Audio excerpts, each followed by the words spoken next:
ఇందాక నేను ఎక్స్ లో ఒక 30 నిమిషాల క్లిప్ చూశానండి. మోహన్ బాబు ఒక సీన్ లో అద్భుతంగా మాట్లాడుతున్నాడు. అది పుణ్యభూమి నా దేశం అనే సినిమా నుంచి డైలాగ్. ఐ థింక్ ఇట్స్ పుణ్యభూమి నా దేశం.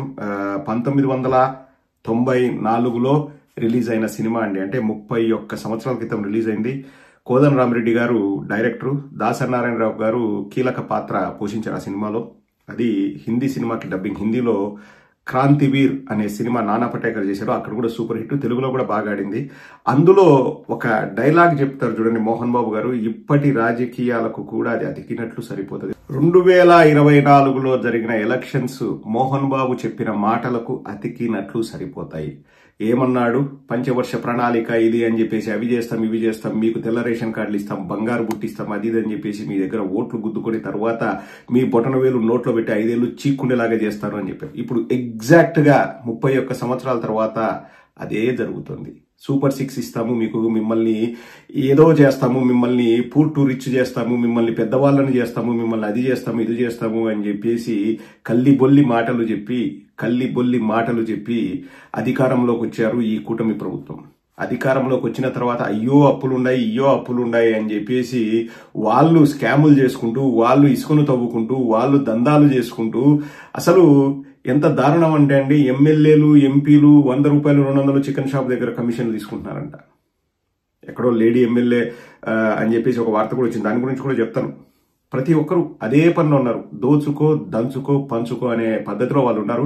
ఇప్పుడు మనం ప్రశ్నిస్తాము, మనం అడుగుతామని చెప్పేసి వెంటనే క్లియర్ గా చెప్పాడు చూడండి. హిందువులు, క్రిస్టియన్లు, ముస్లింలని మీలో మీరు కొట్టుకొని చచ్చేలాగా చేస్తారు. ఇప్పుడు చేస్తున్నది కూడా అదే.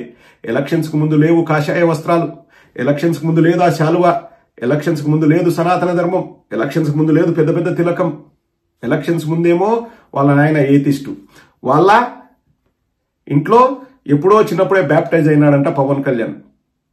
ముస్లింల ఇంటికి పోయి పైన టోపీ పెట్టుకుని ఏవేవో చేస్తాడు.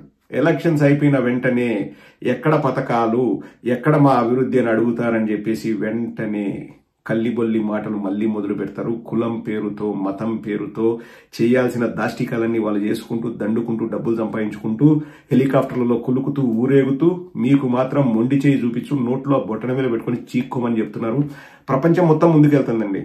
టెక్నాలజీ వైజ్ కానీ, డెవలప్మెంట్ వైజ్ కానీ, అంతరిక్షంలోకి వెళ్ళడం కానీ, మార్స్లోకి వెళ్ళడం కానీ, జూపిటర్లోకి వెళ్ళడం కానీ, లేకపోతే ఎక్కడికైనా ప్రపంచం మొత్తం అంతగా అడ్వాన్స్ వెళ్తుంటే మన రాష్ట్రం మాత్రం, మరీ ముఖ్యంగా మన రాష్ట్రం, మన నాయకులు చెప్పేది ఏంది, చదువు సంధ్య లేకోకుండా ఇంటర్ ఫెయిల్ అయిన అజ్ఞానులు వచ్చేసి, కుసంస్కారులు వచ్చేసి, జ్ఞానం లేని విధవలు వచ్చేసి చెప్పేది ఏంది, కులభావం పెంచుకోండి, మతభావం పెంచుకోండి, కొట్టుకొని సావండి, మీలో మీరు కొట్టుకోండి, భాషను ఇన్నుంటే తప్పింది, అన్నుంటే తప్పింది, పక్క రాష్ట్రాలతో లడాయి పెట్టుకుందాం, పక్క రాష్ట్రాలతో గొడవలు పెట్టుకుందాం. ఇది ఇప్పుడు సమస్యనా? నేను మిమ్మల్ని అడుగుతానండి. రాష్ట్రంలో ఉన్న సమస్యలు ఇవేనా? రైతాంగ సమస్యలు లేవా? లేకపోతే నిరుద్యోగ సమస్యలు లేవా? లేకపోతే ఉద్యోగస్తులకు ఉన్న సమస్యలు లేవా? చిన్నపిల్లలకు సమస్యలు లేవా? ఆడవారికి సమస్యలు లేవా? చేయాల్సిన పనులు లేవా? స్కూళ్లలో సమస్యలు లేవా? రోడ్లు లేకపోతే ఇన్ఫ్రాస్ట్రక్చర్ బిల్డప్ చేయడం, ఇవన్నీ సమస్యలు లేవా? ఇప్పుడు దరిద్రానికి, మన దరిద్రానికి వచ్చిన సమస్య హిందీ, తెలుగు, ఇదే సమస్య. లేకపోతే కులం, మతం, స్వాతంత్రం అప్పుడు పాకిస్తాన్లో ఎవడు లా మినిస్టర్గా చేశాడు, వాడు హిందువా, వాడు ముస్లిమా, ఇదే మన సమస్య. 31 సంవత్సరాలు అయిందండి మన ఆంధ్రప్రదేశ్. మరీ ముఖ్యంగా నేను ఆంధ్రప్రదేశ్ గురించి మాట్లాడదలుచుకున్నాను. తిరోగమనంలో ఉంది. 10 నెలలు అయింది. మేము ఈ 10 నెలల్లో సాధించింది ఏంది? ఇంకా నెక్స్ట్ 4 ఏళ్ల 2 నెలల్లో మేము ఏం చేయబోతున్నాం అని ఒక్క మాట లేదు. నోట్లో వేలు పెట్టుకొని చీక్కోండి అని చెప్పినారు. నిలువునా ముంచినారు. నాకు అసహ్యం వేస్తుందండి ఈ రాజకీయ నాయకులను చూస్తే. చెప్పింది ఏంది, ఎలక్షన్స్ గురించి చెప్పింది ఏంది, ఇప్పుడు వచ్చేసి మీరు చెప్పండి, సలహాలు చెప్పండి, ఎట్లా సంపద సృష్టించాలో నా చెవిలో చెప్పు. అసలు అదొక పథకమా అండి? పూర్ టు రిచ్ అనేది ఒక పథకమా? దాన్ని పథకమని అంటారా? ఏ విధంగా పూర్ టు రిచ్ అవుతాడు? వాడు చదువుకోవాలి, లేకపోతే వాడు వ్యాపారం చేసుకోవాలి, లేకపోతే వాడు వ్యవసాయం చేసుకోవాలి, వాడి సొంత వృత్తి వాడు చేసుకోవాలి. వాడికి ఏదైనా ప్రభుత్వం తోడ్పాటు అందిస్తే వాడు రిచ్ అవుతాడు. వాడు సోమరిపోతులాగా అరుగుల మీద పండుకొని ఫుల్ బాటిల్ లాగా పండుకునేవాడిని కూడా రిచ్ చేస్తాడా? అదొక పథకమా అండి? ఇన్ని అబద్ధాలు చెప్పి నారా లోకేష్ అయితే జాఫర్తో ఇంటర్వ్యూలో మా దగ్గర మొత్తం ప్రణాళికలు ఉన్నాయి, 14 లక్షల కోట్లు అప్పు ఉన్నప్పుడే, నేను అనేది 6,46,000 కోట్లని కాదు, వాళ్ళు 14 లక్షల కోట్లని అప్పు అని చెప్పేసి శ్రీలంక అవుతుందని చెప్పేసి బూచిగా చూపించి ఎలక్షన్స్ కు వెళ్లిన ఆ తరుణంలోనే మేము సూపర్ 6లు ఇస్తా ఉన్నారు, 79,000 కోట్లు కావాలి సంవత్సరానికి. కానీ వాళ్ళు ఈ బడ్జెట్ లో ఇచ్చింది 17,000 కోట్లు, అది కూడా మొత్తం ఇస్తారన్న గ్యారంటీ లేదు. ఎందుకంటే ఆదాయం రాకపోతే ఎక్కడి నుంచి తెచ్చిస్తారు. సో ఇవి అండి పుణ్యభూమి నా దేశంలో మోహన్ బాబు గారు చెప్పిన మాటలు ఇప్పటికీ కూడా వర్తిస్తున్నాయి. ఏదో బ్రహ్మం గారు కాలజ్ఞానం చెప్పినట్లు వాళ్ళు అప్పుడే ఊహించి అన్నీ మారుతున్నాయండి. అంటే ప్రపంచం అంతా ముందుకెళ్తుంది, అందరం మారుతున్నాం. కానీ రాజకీయాల్లోకి వచ్చే లోపల కులం కులం మతం మతం దరిద్రం అండి. ఆ కులజాడ్యం ఇప్పుడు కులం ఒకటి సరిపోదు మన ఆంధ్ర రాష్ట్రానికని పవన్ కళ్యాణ్ ఈ బీజేపీ వాళ్ళ మెప్పు పొందడానికి మతాన్ని తీసుకొచ్చి మతం మతం మతం చచ్చిపోతున్నాడు. ఏం నువ్వు తిరుపతిలో లడ్డూలో కల్తీ ఉందంటే ఎవరు కల్తీ చేసినారో తెలియదు, దానికి ఒక ఇన్వెస్టిగేషన్ సిట్టు ఏదో వేసారు, సరిపోద్ది కదా. నువ్వు వస్త్రం వేసుకొని వచ్చేసి నువ్వు వారం రోజులు నేను ఏదో దీక్ష చేస్తానని వచ్చేసి ఐఆమ్ అన్అపాలజెటిక్ సనాతనని ఊగి ఊగి ఆ కాషాయ వస్త్రాలు లేకపోతే ఎరుపు రంగు వస్త్రాలు ధరించి నెత్తికి బ్యాండ్ పెట్టి షోఫుల్ చేయాల్సిన అవసరం ఉందా? అవసరం ఉందా? అంటే మతాన్ని ఇప్పుడు వాడుకుందాం, మతాన్ని అజెండాగా చేసుకుందాం.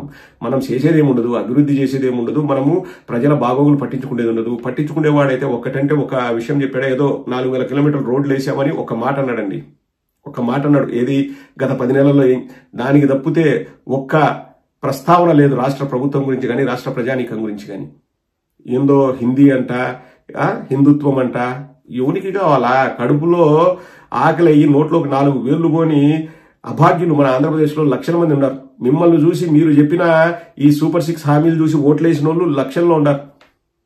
వాళ్ళందరూ నోట్లో బొటన వేలు పెట్టుకుని సీక్కోండి ఆకలి అయితే అని చెప్పినారు. అదే చెప్పినారు పుణ్యభూమి నా దేశంలో. అతికినట్టు సరిపోతుంది. 31 సంవత్సరాల కిందట వచ్చిన సినిమా.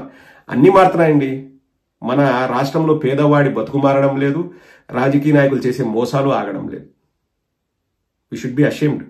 నవ్వుకున్నప్పుడు నవ్వుతాం, జోకులు వేసుకున్నప్పుడు జోకులు వేసుకుంటాం. కానీ ఇదే రాష్ట్రం.